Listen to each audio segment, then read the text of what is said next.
7.2 Anti-Differentiation by Substitution. I feel like we've been beating around the bush with definite integral and antiderivatives.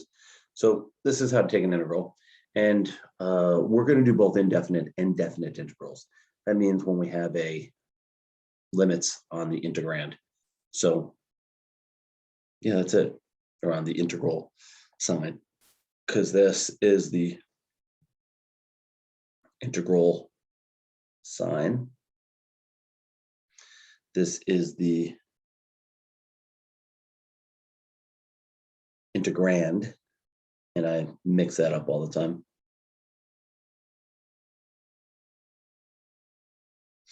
And this is the variable of integration.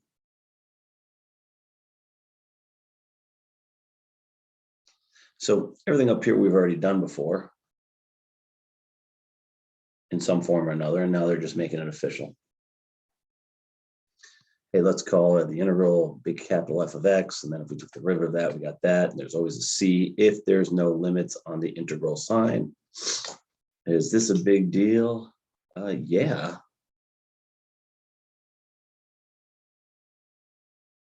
That's why we've been doing this.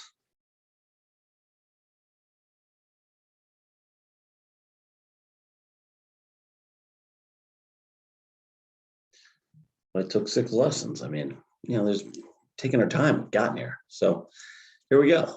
Let's do an actual integral. And this is just straight up math. We're not actually, all of this means that, and then there's a slope field. No, we're just off we go. Add 1, divide by it, x to the third over 3. Derivative of cosine is negative sine of x. So we do this. We always check. Yep, looks good. And then since there are no limits on the integral sign, put plus c. So here are some of these properties. They should look very familiar. We can throw the value out front and break it up into pluses and minuses. Then here they're actually trying to make it explicit, some of the formulas for how we take the antiderivative. Now, most of us don't do this. Most of us just look at it and say, I think it's this. And if I take the derivative, hey, it works out, right? But here it is with power rule, the opposite. And here it is with natural log, and there was put an absolute value. You can't have a negative in there. And they usually cheat on that by saying all the values in this problem are positive. Therefore, all right, here's the opposite of all the derivatives we did. Here's the opposite of the exponents and logarithms we did. Here's one you might think you have to memorize. You don't. Here's one you might think you have to memorize. You don't.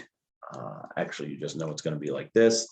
But all of them, I just keep my derivative rule solid, and then I go from there. So, and then I check all my work. So how do we verify the antiderivatives formulas? Well, we just take the derivative of the answer, and we see what we get. In this case, we get 1 over u, because that's 0. Looks like it worked. Integral of 1 over u. Ooh, very bad. I should have a du in there. What about this one? Well, it says just to check it. So, and that should be a u over here, d with respect to u. d du of u ln of u minus u is, leave it, u derivative 1 over u, derivative 1 over u minus 1 minus, I say 1, I write u, 1 minus 1, I'm left with 1 over u. I'm going to start from scratch because I just made a complete hash of that. I do apologize. That was really horrible. Equals, leave it, derivative 1 over u, derivative 1, leave it, what a mess, minus 1. U's cancel, 1 minus 1 cancels, natural log of u. And notice I didn't even bother writing the plus c because the derivative really makes you feel better. I'll do that. Of c is just 0. Whew, out of my game. Quite honestly, I know I'm thinking ahead on these problems because it gets really complicated very soon. Pay attention, like I just suddenly realized I needed to do to the dx and du. So if f of x is x, then you find integral of f of x dx. So integral of x to the third plus 1 with respect to x is x to the fourth over 4 plus x plus c. Don't care about the u's, don't need to worry about them. Now, integral of f of u with respect to u. Well, we got to do, I don't know why I put an f on there. I didn't think I was tired, but apparently I am. Weird stuff. Put in u for x squared. Well, I really can't. I have to think about this. So f of u is u to the third plus 1. This means the integral of u to the third plus 1 with respect to u. Not what I thought was going to happen, so got to slow our brains down and catch up. F of u, f of x dx, and it's the same exact problem. U to the fourth over 4 plus u plus c. Okay, but if they say now put it in terms of x, which they didn't, it could be done here. But if they did, you would plug in x squared for u, you get x to the eighth over 4 plus x squared plus c. So either way, that's both correct. And here they get a little weird, f of u with respect to x. So u equals x squared. Since we have dx, let's go for it.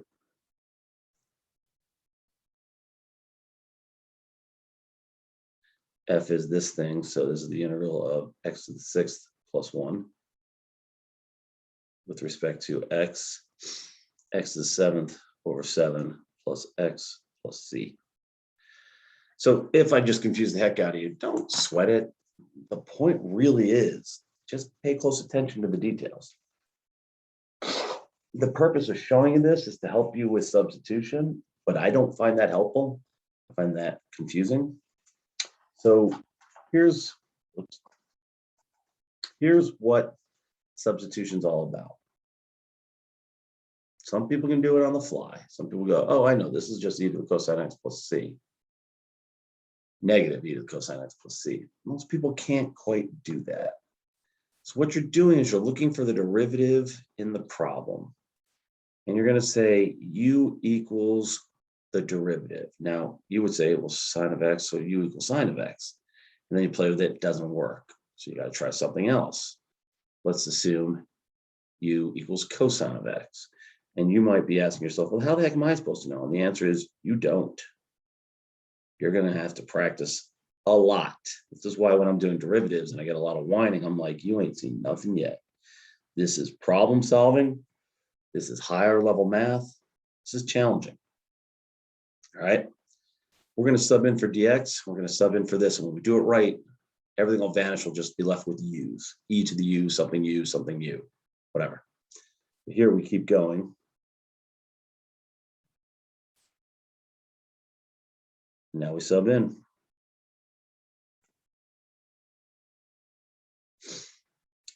I don't know anything about sine of x, so I just leave it. I do know that this is u, and I do know that dx becomes du negative sine of x. They cancel, and I'll put my negative out front. Integral of e to the u is just e to the u plus c. That is substitution. I put that on one of my last tests just to keep people on their toes, to show them what's coming. Not everybody listens to me, but that's okay. I'll keep trying anyway. Now, the next one, where's the derivative? You might say, well, I'll make the derivative, I'll make the u value x to the third over 3. So when I take the derivative, it matches up perfectly with x squared. We don't care about the numbers out front, the numbers on the bottom. We care about the power. Derivative of 3x squared is something with, derivative of x to the third is something with an x squared in it. That's all we care about.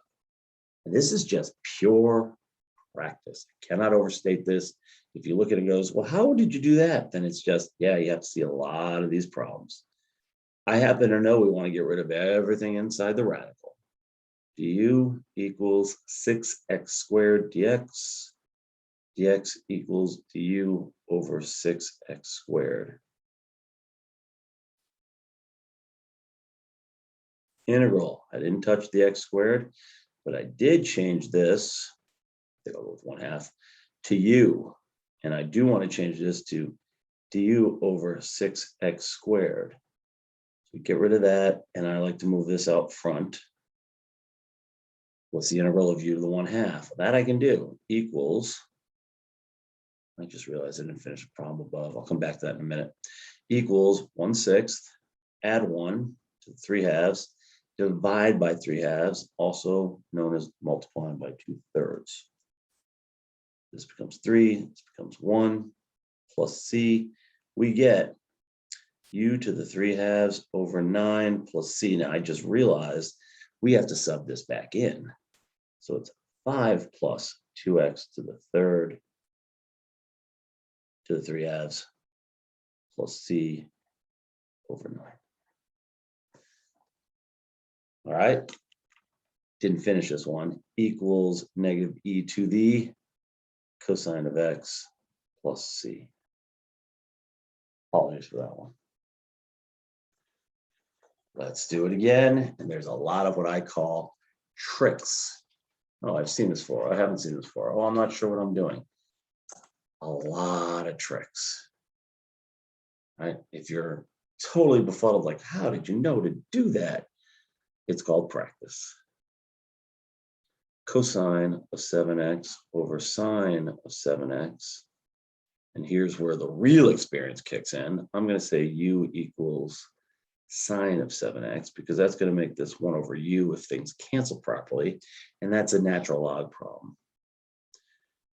Du equals chain rule 7 cosine of 7x dx. Dx equals du over 7 cosine of 7x. Integral cosine of 7x over u. I made a mistake there. Okay, that's my u. Times du over 7 cosine of 7x. Cancel. I put this out front. Equals 1/7 natural log absolute value of u plus c equals 1/7 natural log u with sine of 7x plus c. It is just extremely challenging. There's nothing else to say. Now I'm going to substitute on this one, even though I normally would just do it on the fly and guess and check.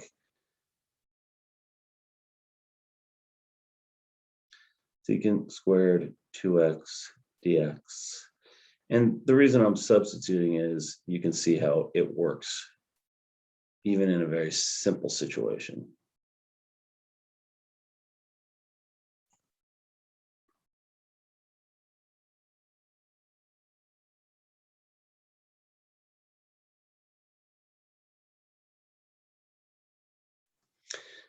If you don't remember, that's tangent of x, tangent of u, I should say, plus c, which is 1/2 tangent of 2x plus c. Most people, especially people who practice a little bit, would never do this extra step here. They would say, I'm going to either divide them. Oh, yeah, divide it by 2. That's all they would do. Now you get to this problem, you're thinking, oh, it's probably just a cotangent is cosine over sine, off I go. No, so this is where all that trig comes into play. I'm going to go out here, see how well I remember some of these identities. Sine squared of x, and I should write 3x, but I don't remember that one very well. Cos squared of x equals 1. I need a cotangent squared. Okay, so if I divide everything by sine squared x,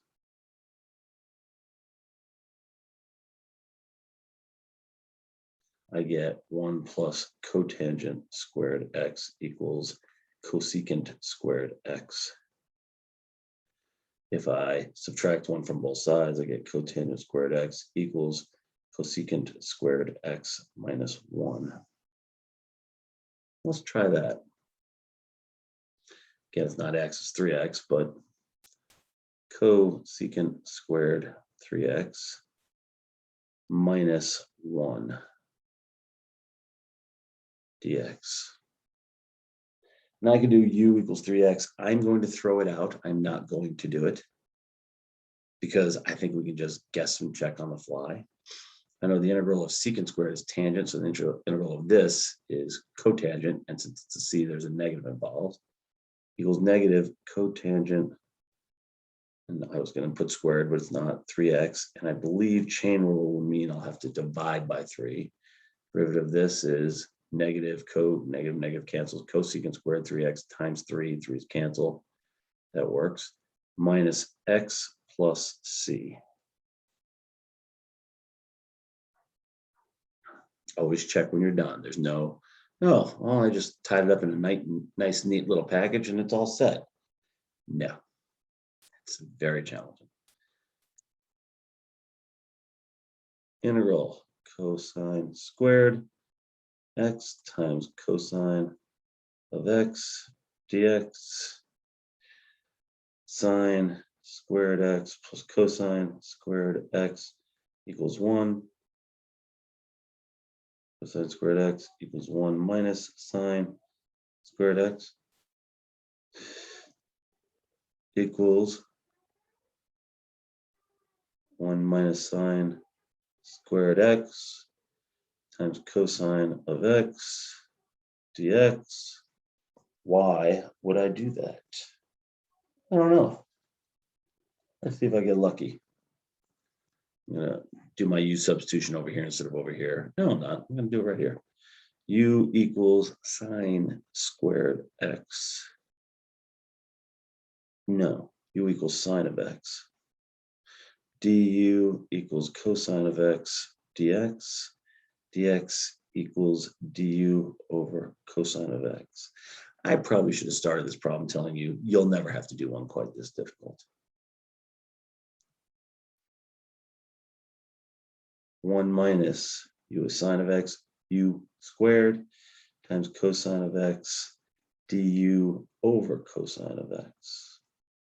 Cancel, cancel, equals u minus u to the third over 3 plus c equals negative sine of x.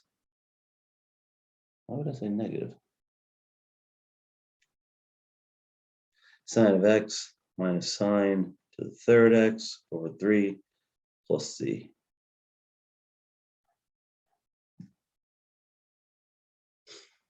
Could I see this on an AP test? Absolutely. This, definitely. This, probably not.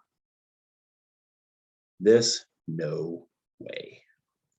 But hey, practice makes perfect. Now, those are all indefinite intervals. Now we're going to do 3 examples with definite intervals. There's something really cool that happens here. We don't have to sub things back in if we're smart, if we're clever, right? So I got to go do a u substitution here. U equals derivative tangent secant x. So I'll go with tangent of x. And du equals secant squared x dx, and dx equals du over secant squared x. I'm going to come back to these limits. I'm going to leave them off purposely for this next step. We'll see why in a minute. All right.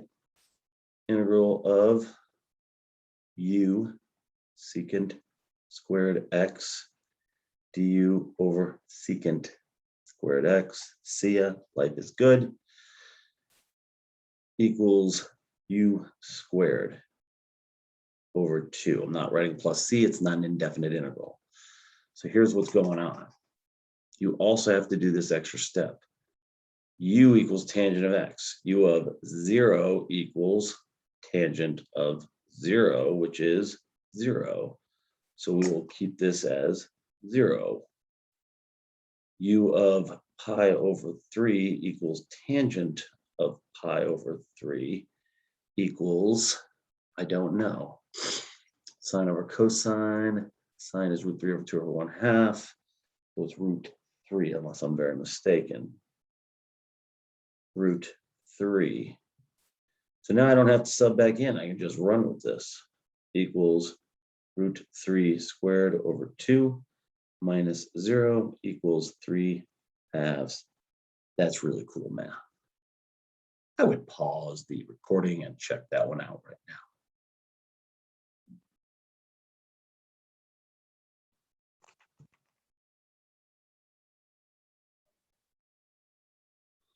So another one here. I see that the derivative of x squared minus 4 has an x in it. So I think this will work for me.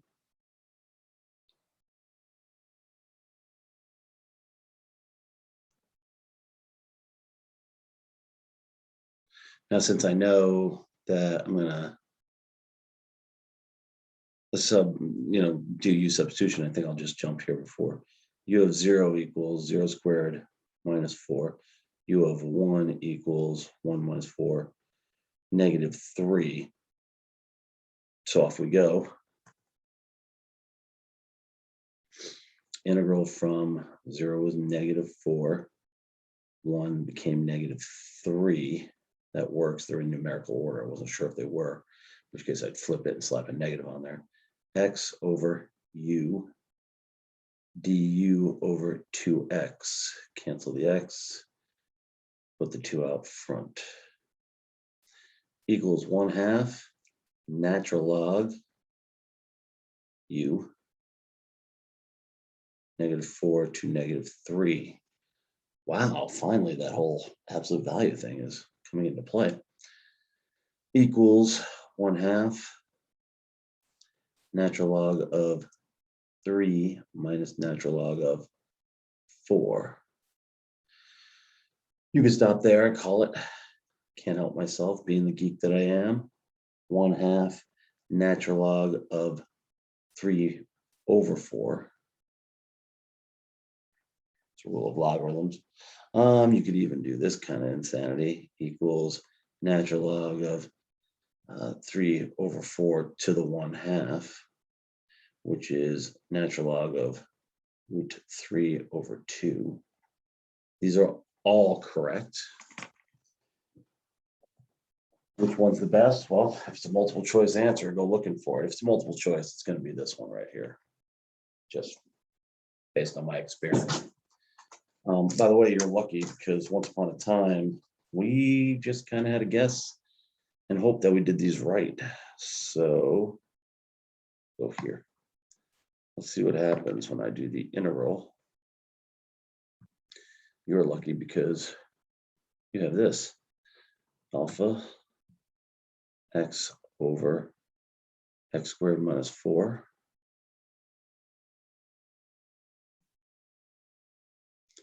x, whatever that is, natural 0.5 times natural log of 3 minus natural log of 4.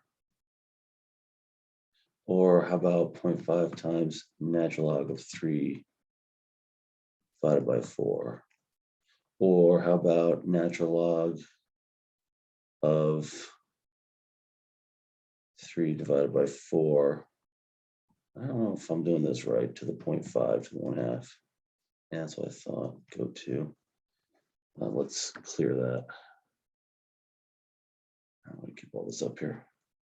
So let's try that again. Natural log of parentheses 3 divided by 4 to the 1 divided by 2.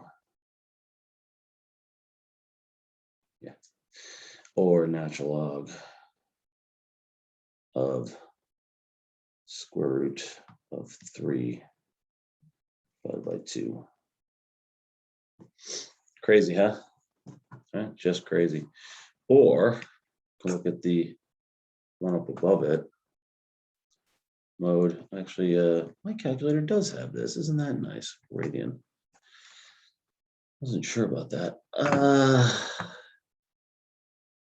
math 9, 0, pi divided by 3, 10, and we don't have a secant button, tangent of x over quantity cosine x squared dx. How cool is that? So you're lucky you get to check your work and kind of know what you're doing, which is kind of sweet. Anyway, good luck with all this and happy mathing.